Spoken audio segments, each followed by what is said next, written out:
جتنے بھی علماء ہیں ان پر لازم ہے کہ ہر فتنے کا مقابلہ کرے۔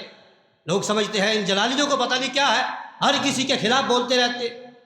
میں کہتا ہوں سرکار مدینہ صلی اللہ علیہ وسلم کا وہ فرمان ہمیں مجبور کرتا ہے۔ حضور نے فرمایا کہ دین پر حملہ ہو اور عالم دین اپنا علم چھپا کے بیٹھا رہے، دین پر حملہ ہو اور عالم دین گردن جھکا کے بیٹھا رہے، فرمایا کتنا بڑا جرم ہے؟ فرمایا اس نے میری نبوت کو چھپایا، اس نے خدا کی توحید کو چھپایا۔ اتنا بڑا مجرم ہے وہ عالم دین جس کے سامنے ڈنڈی ماری گئی اور وہ مصلحت کا شکار بن کے بیٹھا رہا۔ اب وہ پنڈی کا ایک شیطان ہے جو شیعوں کے اندر شیعہ بن گیا، جو سنیوں کے اندر سنی ہے، جو تفضیلیوں کے اندر تفضیلی ہے۔ کسی نے پوچھا کہ اگر کوئی بندہ یہ نعرہ لگاتا ہے دمادم مست کلندر علی دا پہلا نمبر، تو کیا اس نے صحیح کیا؟ تو اب یہ تھا چونکہ مکار اور دین کا غدار، اس نے سوچا اگر میں یہ کہوں نہیں غلط کہا ہے، دمادم مست کلندر صدیق دا پہلا نمبر، تو میری وہ کمپنی یعنی شیعہ مجھ سے ناراض ہو جائے۔ اور اگر میں یہ کہوں کہ نہیں اس نے صحیح کہا ہے دمادم مست کلندر علی دا پہلا نمبر، تو پھر سنیوں کے چندے بند ہو جائے۔ تو اب اس نے ایک درمیانی راستہ نکالا، یہ بھی خوش یہ بھی خوش، قبل اس کے کہ میں اس پر دلائل پیش کروں۔ میں کہتا ہوں تو جس سوراخ سے بھی منہ نکالے گا، اللہ کے فضل سے امام محمد رضا کے نوکر ہر جگہ پر تیرا تعاقب کریں گے۔ اگر سنی کہلوانا ہے تو امام محمد رضا کے سارے عقائد ماننے پڑیں گے۔ مسلک اعلیٰ حضرت کوئی ایسا لاوارث مسلک نہیں ہے کہ جو کہے کہ میں سنی بھی ہوں اور ساتھ دوسروں کے ساتھ یاریاں بھی رکھے۔ اور ہمارا وتیرہ ہے، ہم گالیاں دینے والے نہیں ہیں۔ الحمدللہ جس شخصیت سے میں نے پڑھا ہے، حضرت قبلہ امام جلالی ایک ایک لفظ پر گھنٹوں تقریریں کرنے والے، ہمارا وتیرہ ہے، ہم دلیل سے بات کریں گے۔ دمادم مست کلندر علی دا پہلا نمبر کہتا ہے کہ اگر کوئی یہ کہتا ہے کہ علم میں علی کا پہلا نمبر تو وہ ٹھیک کہتا ہے، کہتا ہے کہ علی دا پہلا نمبر اور مقصد ہے علم میں، تو وہ بالکل ٹھیک کہتا ہے، علی دا پہلا نمبر۔ آپ لوگ بھی بڑے سادے ہیں، آپ کہتے ہیں کوئی نہیں بات، اگر کوئی کہتا ہے علی کا پہلا نمبر تو سانو کی ہے۔ صدیق اکبر کی افضلیت پہ سکوت بھی جائز نہیں، ان کی اولیت پہ سکوت بھی جائز نہیں ہے۔ مطلب کیا ہے؟ اگر کوئی بندہ کہے کہ نہیں میں اس بارے میں کچھ نہیں کہتا، نہ ان کو پہلا کہتا ہوں نہ چوتھا کہتا ہوں، تو یہ بھی مجرم ہے شریعت کا۔ صدیق اکبر کی اولیت جمہور نہیں اجماع ہے، اور اجماع کا انکار کرنا جائز نہیں، لہذا نعرہ لگانا پڑے گا کہ صدیق اکبر کا پہلا نمبر۔ اور جو نہیں لگاتا، حضرت سفیان ثوری رضی اللہ تعالیٰ عنہ، آپ کا فتویٰ آپ سنیں۔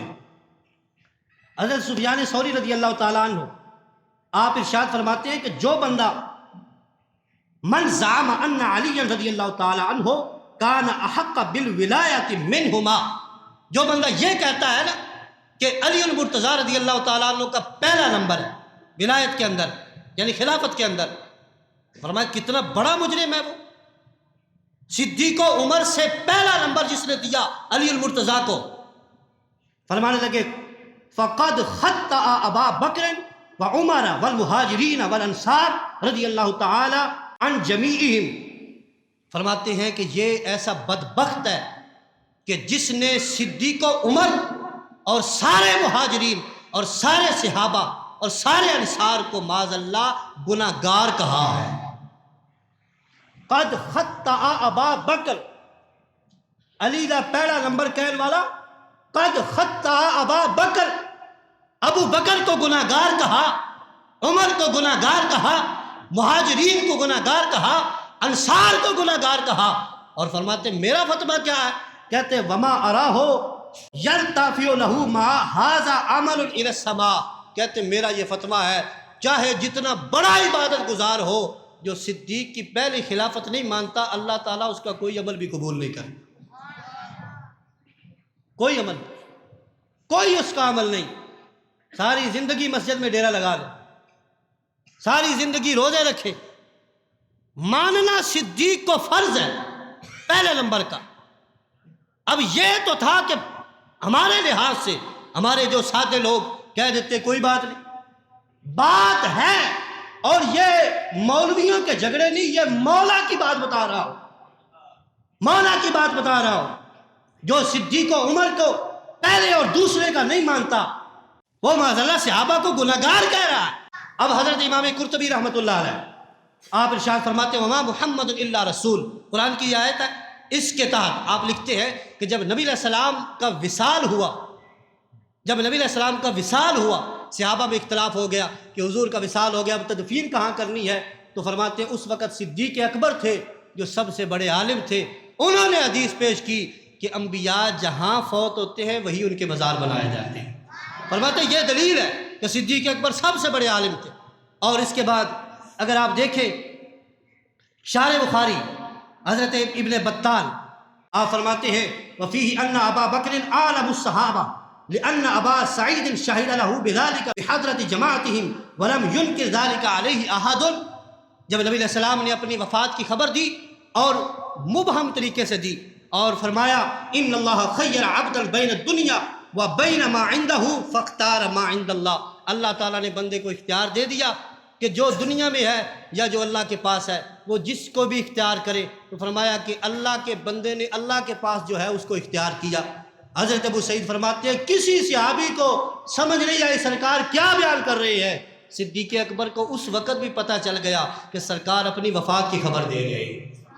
اور فرماتے ہیں ابو سعید خدری کان ابو بکر عالمنا، یہ دلیل ہے کہ ابو بکر ہم میں سب سے بڑے عالم تھے، اور یہ ابن بطال نے دلیل بنائی، فرمایا کہ ابو سعید خدری صحابہ کے درمیان بیٹھ کر یہ حدیث پیش کر رہے تھے کہ جب سرکار نے یہ خبر دی وَكَانَ ابو بکر عالمنا، جب یہ کہا وَلَمْ يُنْكِرْ ذَلِكَ عَلَيْهِ أَحَدٌ، کسی صحابی نے اعتراض نہیں کیا، کسی صحابی نے آگے سے انکار بھی نہیں کیا، پتہ یہ چلا سارے صحابہ کا یہ عقیدہ تھا ولایت میں بھی پہلا نمبر صدیق اکبر کا ہے اور علم میں بھی پہلا نمبر صدیق اکبر رضی اللہ تعالیٰ۔